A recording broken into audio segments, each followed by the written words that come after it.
They like to cough and not cover their mouth. Oh. I mean, and it ain't no little, it's all in your. So I'm doing this video about things that drive me crazy about Vietnam, because if anybody who knows me, they know I love Vietnam. I love Vietnam to death. Well, no, not to death, but I love Vietnam. I love Vietnam, and for the most part, I ain't got nothing but good things to say about Vietnam. But I'm going to keep it real. Like, I'm going to keep it 100 with you. There are some things that made me feel some kind of way inside of my body, and it's not a good kind of way. So, let's talk about it, okay?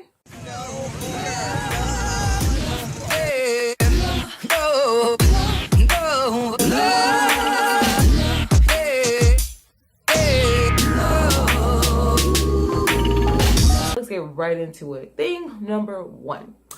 Simple tasks for me take for, not for me. Simple tasks take forever. Like, simple, I'm going to give you an example. For example, in America or anywhere in the world probably, if you order something at a Starbucks or a coffee bean or whatever, like a salad or something simple like a cookie, it is a whole process to get a cookie or a salad. It's like, in America, I'm like, I want a salad or I want a cookie. I give the person my card. They give the card back to me. They reach in a little thing. They go get the cookie and they hand it to me over the counter. That does not happen in Vietnam. In Vietnam, you hand them the card and they be like, okay, we're going to bring you out your cookie. And I'm like, but my cookie is right there. Why you just don't hand me the cookie, man? So, you know, and it's other things that, I mean, just simple tasks seem like they're just stretched out longer than they have to be stretched out. I'm like, what? But, you know, look, if you live there, if you plan on living there, you'll get used to it, I guess. I mean, it's something that will annoy you and kind of drive you a little crazy, though. And it's like, why it take so long for... So thing number two, the taxi services.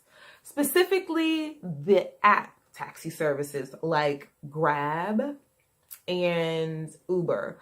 Most people who are just visiting, they use Uber. But if you live there, you'll probably use Grab. Grab, for me, I've always found is much cheaper. So download Grab if you're in Vietnam. But anyway, what drives me crazy about these taxis is this. If you call a taxi right before peak hours, I feel like the taxi, if they see that you're not going a long distance, they will wait a little while and then they will cancel on you. And you be pressed. You got to go to class. You got to go somewhere. And you already started waiting, I don't know, 3, 4 minutes, 5 minutes. And the taxi driver is still not there. It drives me crazy. I can't tell you how many times this has happened. And not to mention that you can see them turning circles around you and you just like, which leads me to my next point, is that the taxi service is there. The drivers, they don't know how to read a GPS. They don't know how to read a GP. They don't. Like, I've seen it with my own 2 eyes. I'm like, okay, so the blue line says, keep straight.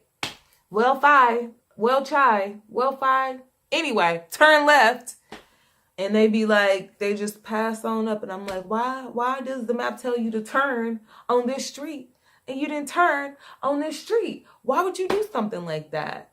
And let me just tell you, it's Uber, it's Grab. So your rate is already set. So they're not making no extra money off of you. Like, my rate is already set at $2. So you're not going to make no extra money off me, and you lost. Not only are you lost, you don't know how to read the map.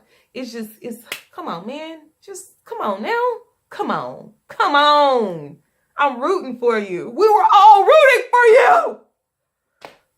But yeah, they don't know how to read a map, and and then they be like, they be like, here, like this where you want to go? Like, I don't know where I want to go. I want to go to this address. I don't know. It drives me crazy. So, yo, stop canceling on me, making me late to where I gotta be. It like, whew. And another thing is that they will call you. Like Uber couldn't call me because I had an American number, and every time they came, they'd be like, "I didn't call you because it was long distance," and ain't nobody got time for that. But Grab, Grab will call me all the time, like to confirm to come pick me up. They'd be like, you know, Grab, you call Grab, you grab bike, grab, like, you know, if you grab the Grab bike or the Grab car.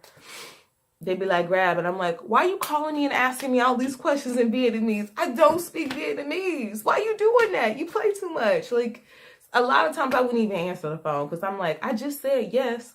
Why did I say yes if I meant no? Like, yes, come pick me up. I'm waiting for you. Come on.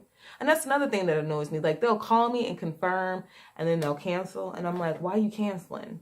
Or sometimes they'd be like, no. They just be like, no, no.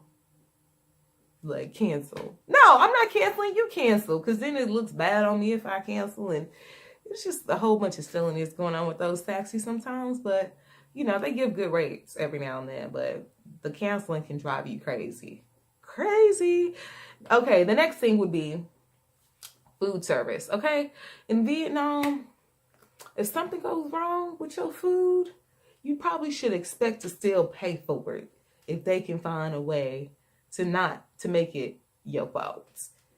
You know, that's just how it is. They be like, hey, it's only $3 or $4. Just give me the money. I don't care if you didn't like your food. Like, coming from, you know, somewhere else in the world, that would be like, oh, we're sorry, we're gonna give you something else. A lot of times they'd be like, what's the problem? You don't like it? All right. Y'all just sit there and look at each other for a good 5 minutes, like. But yeah, they try not to give you your money back. And I'll tell you an example. Me and a friend went to a restaurant that I won't say the name of the restaurant. I did leave a Google review for you guys though. But anyway, we went there and they had this wine, and I ordered the wine. I ordered this wine, and this wine tasted like it had been opened 3 weeks ago. Somebody set it out with the top off, and they just let it sit there for 3 weeks, and it just got stale. Like, they brought this wine to me, and I tasted it. Lord, it was horrible. This wine was disgusting, and it was only like 10,000. No, not 10,000, but 110,000 Vietnamese, like $5-6. You know, it was like $6. I called the waitress and I was just like, ma'am, I'm always polite. Like, there's no need to be angry and mean and rude to people. That's unnecessary. I was like, ma'am, this wine is really bad and I'm going to order something else. Can you please? I took a sip, just to thinking about it. I was like, ma'am, can you please? And she was just like, did you drink it? I'm like, did I drink it? I mean, did I drink it? Look at it. No, I didn't drink it. I just smelled it. It smelled bad. And she's just like, okay. So she took the wine and then she came back and she was just like, we can't take this wine back. And then my friend that I was with, she knew the manager there. She's just like, can you go get your manager? He's right there. Like, she could see him because we was in the upstairs area looking down at the bar area. She's like, he's right there. Can you go get your manager? Like, and I was just like, oh, like, you know what? I'm kind of was over it at that point, but I was just like, I ain't gonna listen. I don't know what y'all want to do. I know I'm not gonna pay for that though, because anyway, long story short, it took 3 people to come up these stairs and be like, did you drink it? Did you taste it? Did you smell it? Did you touch it? How did it feel going in? Like, it was this whole interrogation just to get something else. Like, so the food service there, I mean, that was just with wine. And another example was I don't eat pork. I don't eat pork at all. And that's the first thing I learned how to say in Vietnamese.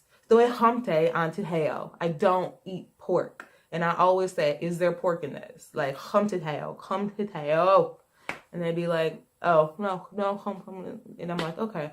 One time the girl brought something out to me and it was bacon in it.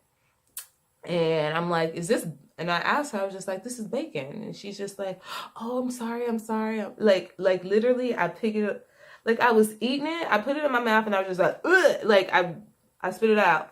And she like took it, I saw with my own 2 eyes, this girl walked to the kitchen and she slid into the kitchen window to the cook. And I seen the cook look at the plate and she go like this. And I'm looking like,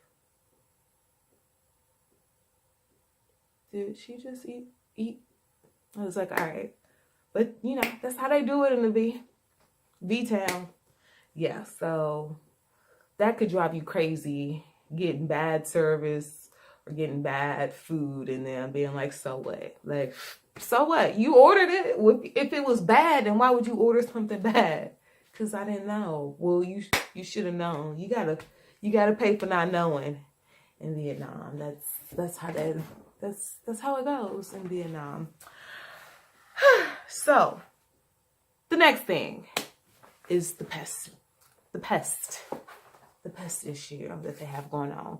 So if you're from New York, this might not bother you because New York prepared me for this, but there are rats running through the streets. Just so you know, rats be running through the streets. You might get chased by a rat, you know. It's a dangerous situation with these pests. You got rats running in the street. You got these huge roach-like water bugs running along with the rats. It will drop like, whoop, oh, especially if it's, if it's like trash, because they just put their trash out by, just out on the corner. There's just trash. And then there's pests roaming through it, you know, water bugs. I mean, but it's extreme. Like, it's extreme. I can't express how extreme this situation. They're like grown people, some of these water bug roaches. I actually seen a water bug smoking a cigarette. And people are like, you're lying. They don't believe it. I saw it with my own 2 eyes. This roach get on top of this cigarette that somebody had just flicked off and it was still lit, and I seen it light up red. You know how when you take a pull off a cigarette? Yeah. The roaches there smoke cigarettes. So, you know, and the mosquitoes and the ants. A lot of people have ants in their places. Ants are everywhere. I mean, there are a lot of places that don't have ants, but it's hard to avoid ants in Vietnam. Ants are like monsters. Ants, get used to it. And the mosquitoes, I don't know what to say. Hope that you don't get the Zika, aka the Zika. Okay? Yeah. So that leads me into the next thing that drives me crazy, the cigarettes. Whew. Everywhere you go, they will be smoking. Just about everywhere. There are a few places I have found that do not allow smoking indoors. And I don't eat at places that do allow smoking indoors because I think it is disgusting. I personally don't like smoke, you know. I don't think I would smoke around people if I was a smoker, because if I wanted to destroy my health, that's on me. But why do I have to let other people breathe in my toxin fumes? But hey, it's the culture. So everybody there smokes. Everybody. People just, they smoke. They light up. Karaoke, they light up. Church, they probably light up. Everywhere. Hospitals, they light up. They just be lighting up. It's a smoky place. Smoking cigarettes. Smoke here, smoke there. Coming from Los Angeles, where you can't even smoke in your own apartment. Like, you could pay $2,000 rent and they'd be like, you can't smoke here. This is a non-smoking property. So cigarette smoke and just smoke in general, I don't like smoke. So yes, that is something that will drive you crazy. If you don't like smoke, too bad. You're going to get some of that here. You're going to get a lot of smoke.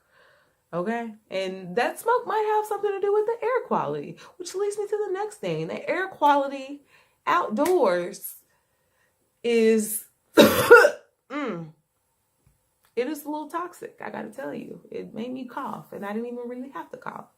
The air quality is toxic. Like, whenever you're on a motorbike or whenever you're going I guess if I'm riding a car, I don't wear my mask, but you gotta wear a mask. Like, there's this mask There's this mask. I ain't gonna go get no mask. Y'all, sometimes when I'm walking at night, or when I'm out, period, walking, I wear this mask to protect me from all of the pollution in the air, all of the toxicities.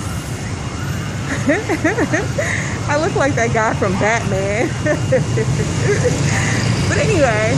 But everybody wears masks there. Like, everybody wears masks because the air quality is it's small coming from the bikes. And so if you're riding a motorbike, there's the motorbike in front of you, and literally that fume is hitting you in your face. So I advise you to wear a mask, okay? And even with the mask on, there's a pretty good chance within 2 or 3 months, you might get a little sick. You might get a little, your chest might get a little stuffy, and you might have a little something stuck in your throat. If you go look at my LASIK eye surgery video, on that video, ooh, I had caught the smog sickness on that video, and I never get sick. Like, I have really good health.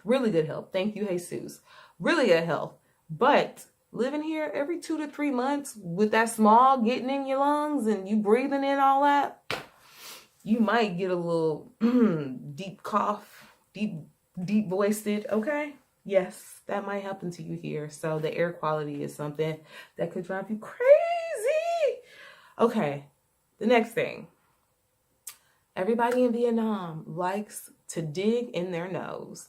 They don't care. They will dig in their nose and like it's saying good morning. They will dig in their nose like it ain't nothing.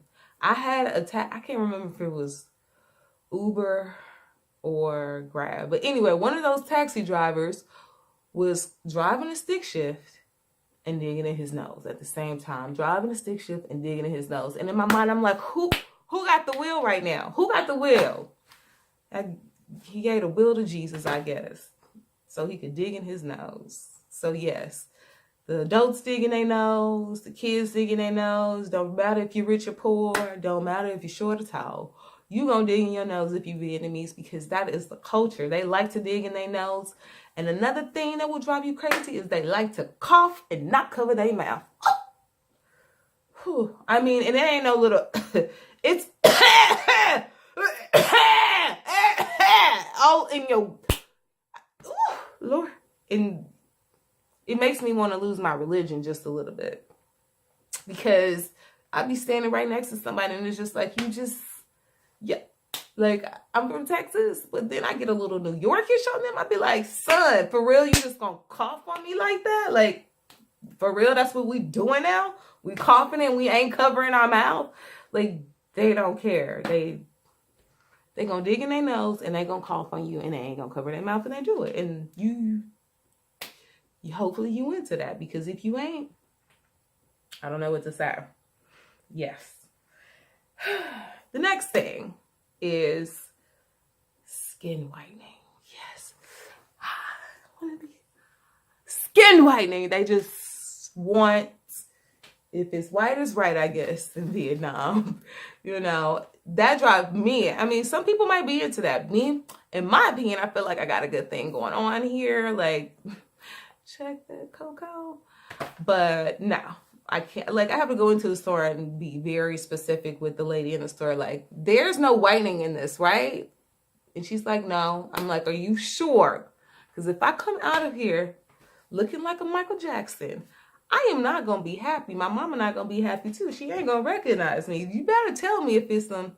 So, you know, you got to check the products to make sure there's no skin whitening in anything, because yeah, people in Vietnam like really like, they want milky white skin. Muy interesante, because I didn't know, but I know now. So yeah, skin whitening. Another thing is that living in Vietnam, I moved there thinking I don't need any heels. I'm not going to be getting cute for nobody.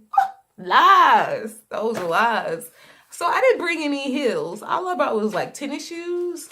Well, I got invited to a party. And I was like, oh, I got invited to a party and I ain't got no shoes. Let me go look for some shoes. You cannot find shoes in Vietnam over a size 8. Yes. And I'm a 9, 9.5. No. They don't got, listen, I'm telling you right now. The shoes are cute.